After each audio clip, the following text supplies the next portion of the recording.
Mabuhay! May rampa silaon ngayon. Kaya kailangan pantay ang polvo hanggang likod. Hindi pwede na mukha lang natin ang plakado. Baka mapagkamalan tayong pugot na ulo. Lagyan na rin natin ng kulay yung bibig nating parang bangkay. Ginutang ko lang rin, 1 month to pay. Alam nyo naman, basta laon nagipit, sa jutang kumakapit. Damang-dama na yung Pasko sa bahay namin. Kahit anong okasyon ang nagdaan, hindi yan tinanggal. Ilalagay din naman yan kapag malapit na ang Pasko. Di hayaan na natin na buong taon siyang nakasabit dyan sa pinto. Fresh from the bat sila ang akala mo, sariwang tilapia sa kanto. Nakikita nyo ba yan mga laong? Yung hibla ng buhok nila ganyan na ganyan. Yung nipis ng pasensya niyan kapag gutom. Nandito na nga ako sa dating area namin. Yung kadate ko, yung sarili ko. Lagi na kasi kaming magkausap nung sarili ko. Kailangan na namin mag-move sa next stage. Nasaan ba yung pala? Binigyan ng panty sila Nakaligo ko lang, bakit tayo binigyan nito? Sigurado ko sariwa pa tayo at hindi bilasa. Pero pinaliwanag nila madam, kailangan pala talaga nating magpalit dahil mababasa tayo.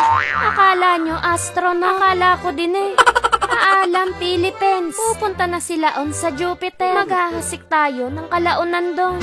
Eri nga yung spaceship na gagamitin natin para mag-take off. Pero bago yun, tinanong muna ako ng mga impormasyon. Chinek din yung ating katawan dahil kailangan iyon. Pati yung BP, tinignan. Sabi ko kay ma'am, normal huka ko ang magiging resulta niya. Dahil tumataas lang naman ang dogo nila kapag gutom.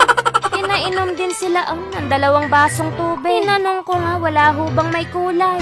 Ba't teka, nasan ba yung pala? Pinainom tayo ng tubig para hindi tayo ma-dehydrate. Ang sabi, inumin daw. Bakit minumumog mo? Ayan na sila Let's bolt in!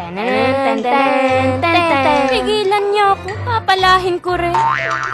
Ihiga na tayo dito sa ating sauna. Ito yung sagot na matagal na nating hinahanap. Dahil kapag ikaw ay nagpasauna o sauna, ang bihira basta tayo nagkakaintindihan yun na yun. Marami tong benepisyo sa ating katawan. Inaayos yung sirkulasyon ng dugo. Binabawasan yung stress. Pinatatatag yung immune system. At irepa, nagbeber ng calories. Tamang-tama iri kay laon. Nalamon lang ng lamon, pero hindi marunong magpapawis. Yung exercise kay laon, hindi effective. Kapag napagoda, abay pagkatapos nun magmumukbang. Ganito pala yung pakiramdam ng siopaw at siomay. Nangangati na yung kilay nila hindi ko man lang makamot.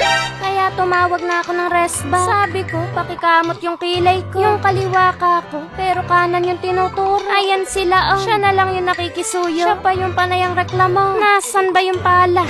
Paglabas ko dito mga laon, malambot na tayo. Kakalabanin na natin yung bini. Tayo na ang tatawaging buni. 30 minutes tayong pinalambot din. Sigurado, sa lambot natin kahit karne, walang masasabi. Minasamasahe ko nila madam. At talaga naman, napakadaming lumabas na pawis. Pinainom ulit ako ng tubig nila madam dahil kailangan iyon. Chinek ulit yung mga chinek sa akin kanina. Katawan lang yung pumasok sa machine. Pero pati ulo mo magpapawis. Pagkatapos kong magpahinga, napaligo na ako nila madam. Naasiman na siguro sa akin. Kompleto sila dito mga laon. Meron silang sabon, shampoo, pati conditioner. Kaya sila ganadong-ganado. Sariwang-sariwa na naman. Masarap pala na makiligo sa klinik. Nandito na rin tayo. Magpapa-ice diode na rin sila Hindi na tinutubuan ng buhok sa leki-leki. Kaya walang ginawa kundi magtaas ng kamay kahit hindi kailangan. Ang sarap pala sa pakiramdam kapag nagsona. Feeling ko ang gaan ng katawan ko. Dito laang yan sa drip options. At may isang laon na naman ang nakidayo ng ligo. Ulitin natin rin. Yun lang, hanggang sa muli.